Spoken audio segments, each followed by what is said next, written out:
დავიწყოთ იმის განმარტებით ძალიან მოკლედ რა არის პოსტტრაუმატული სტრესული აშლილობა. ხა ისტორიას არ მოვყევი, როგორ აღმოაჩინეს, როგორ სხვადასხვა სახელი ერქვა და მთავარი რაც უნდა ვთქვა, ერთ-ერთი არის ის, რომ საომარი მოქმედებების დროს და შემდეგ მიღებული გამოცდილების მომრავლების ფონზე აღმოაჩინეს ეს მდგომარეობა. ანუ ომს და საბრძოლო მოქმედებებს უკავშირდება და ჯარისკაცებთან დააფიქსირეს პირველად. ჩვენ რეალობაში, თუმცა წინ ისტორიაში არ წავალ მე-16 საუკუნის ბრიტანეთიდან იღებს სათავეს და ასე შემდეგ. თუმცა ესეთი სახელწოდებით პოსტტრაუმული სტრესული აშლილობა ცნობილია ბოლო მე-20 საუკუნის შუა წლებიდან, მოდი ესე ვთქვათ, უფრო ზუსტად ვიეტნამის ომის შემდგომ საკლასიფიკაციო სისტემაში დაერქვა ეს სახელი და პრინციპში დასახელებაც მიგვითითებს იმას, რომ ეს არის მდგომარეობა, რომელიც ვითარდება სტრესული ტრაუმული მოვლენების შემდეგ. ეს არის ღერძი, ასე ვთქვათ რა. ომი კი ვახსენეთ, თუმცა პოსტტრაუმული სტრესული აშლილობა შეიძლება განვითარდეს ნებისმიერი მოვლენის შემდეგ, რომელსაც ადამიანი ტრაუმულად მიიჩნევს დროთა განმავლობაში. ტრაუმულად მოვლენა ამ შემთხვევაში საომარი გამოცდილება ან შიგნით ყოფნა, ან მონაწილეობა, ან მოწმედ ყოფნა, თვითმხილველობა, ან თუნდაც ეკრანზე ყურება, შეიძლება იყოს ის პოტენციური მატრაუმირებელი მოვლენა, რომელიც შემდგომ ამ მდგომარეობას იწვევს. მოვლენა და გამოცდილება ტრაუმულად აღიქმება და განიცდება მაშინ, როდესაც ადამიანი ხვდება თუ გრძნობს, რომ არ აქვს იმდენი რესურსი, რამდენიც სჭირდება მოცემულ მდგომარეობასთან თუ ვითარებასთან გასამკლავებლად.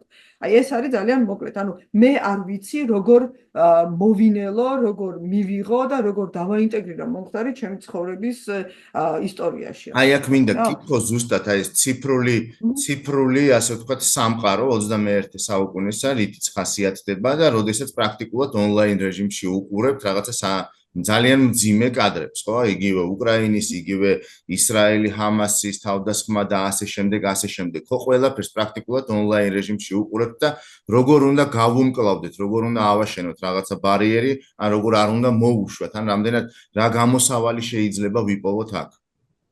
ხო, ძალიან რთული კითხვაა პრინციპში, იმიტომ რომ რთულია არ მოვუშვათ და ვერ მოვუშვათ. რაც ახასიათებს, მოდი აი ამ კითხვაზე პასუხისკენ მივდივარ პრინციპში, რაც ახასიათებს პოსტტრაუმულ მდგომარეობას, შემდგომი მეორეული სიმპტომები რო არ ჩამოვთვალო, რომელიც ათობით სიმპტომი შეიძლება იყოს, ბაზისი, საფუძველი არის 4 სხვადასხვა მდგომარეობა რა. ერთი არის ზეაგზნებადობა, რომ მუდმივად მოჭიმულია ადამიანი და მუდმივად მზად არის, რომ რაღაცა შეებრძოლოს. მეორე ეს არის შეკუმშულობა აგზნებასთან ერთად, რომ მე რო ვუყურებ საშინელებას, ან რომ მესმის საშინელება, პირველი რეაქცია ეს არის, რომ გავჩერდეთ, შევიკუმშოთ და გავშეშდეთ ერთ ადგილზე. ეს არის ყველაზე არქაული რეაქცია ადამიანების, რასაც ადამიანთა უმრავლესობა გაუცნობიერებლად ახორციელებს ხოლმე. მესამე ეს არის დისოციაცია, ანუ ვიშლებით, გვავიწყდება რაღაცა ნაწილები, შინაარსი შეიძლება დაგვავიწყდეს ემოცია გვახსოვდეს, შეიძლება ემოციაც დაგვავიწყდეს და სხეულს ახსოვდეს, აი ეს მოჭიმულობა და დაძაბულობა ერთდროულად. და ვართ უმწეოები, არ ვიცით რა გავაკეთოთ და ვერაფერს ვერ ვაკეთებთ, იმიტომ რომ ეს მოვლენა იმდენად დიდია, რომ ჩვენ მასთან შედარებით ძალიან პატარები ვართ და არაფერი შეგვიძლია. თუ ესე შევხედავთ, ანუ ის სიმპტომები, რაც ცნობილია ხოლმე, ღამის კოშმარები, ფლეშბეკები, გაღიზიანებადობა და ასე შემდეგ, დეპრესია და შფოთვა და ბევრი სხვა სიმპტომი, ეს არის მეორეული სიმპტომები. პირველი ბაზისი არის აი ეს 4 რაც ჩამოვთვალე. ეხლა როცა ვლაპარაკობთ იმაზე, როგორ ავერიდოთ და როგორ გავუმკლავდეთ, ყველაზე მარტივი გამოსავალია, რომ არ უყუროთ, არ მოусმინოთ, რაც უბრალოდ უტოპია და ეს არ გამოგვივა, ხო? ერთ-ერთი რასაც ურჩევენ ხოლმე ფსიქოლოგები და რაც სხვათა შორის 2022-ში რო დაიწყო, 22-ში დაიწყო ხო სწორად ვარ დროში, ხო? უკრაინის ომის სიტუაცია როგორც კი შეიქმნა, ერთ-ერთი პირველი რაც გაკეთდა ჩვენთან იყო ფსიქოლოგების და თერაპევტების მობილიზაცია, რომლებიც ძალიან დასაწყისიდანვე ჩაერთნენ ერთი იქ მყოფებთან სამუშაოდ, მეორე უკვე წამოსული დევნილების თემში სამუშაოდ და სხვადასხვა ჩვენ გავაკეთეთ და არის ეს ჩანაწერები, პატარ-პატარა ვიდეო ინსტრუქციები, ერთწუთიანი, ორწუთიანი, ესეთი სწრაფი დახმარების ინსტრუქციები და სავარჯიშოები, როდესაც არ არის ახლა დრო, რომ დაждდე ახლა ფსიქოლოგთან და რაღაცა ემოციების ვენტილაცია გააკეთო და ბევრი რაღაცა გადაამუშავო. ხო, აი, პატარ-პატარა სავარჯიშოები, ყველაზე მარტივი, რაც არის ხოლმე, არის ის, რომ უბრალოდ იგრძნო, რომ რეალურად ხარ. ანუ grounding-ს რასაც ეძახიან, დამიწებას რასაც ეძახიან.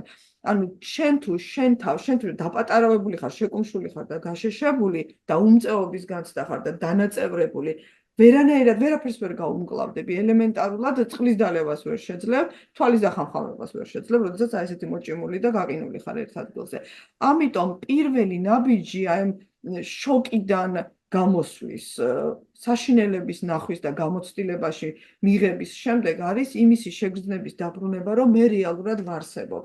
და ვარსებობ ფიზიკურად ვარსებობ. ხო, ფეხქვეშ მიწა მაქვს და ერთ-ერთი სიმპტომი მნიშვნელოვანი რაც არის ხოლმე არის ის, რომ ფეხი გეცლება.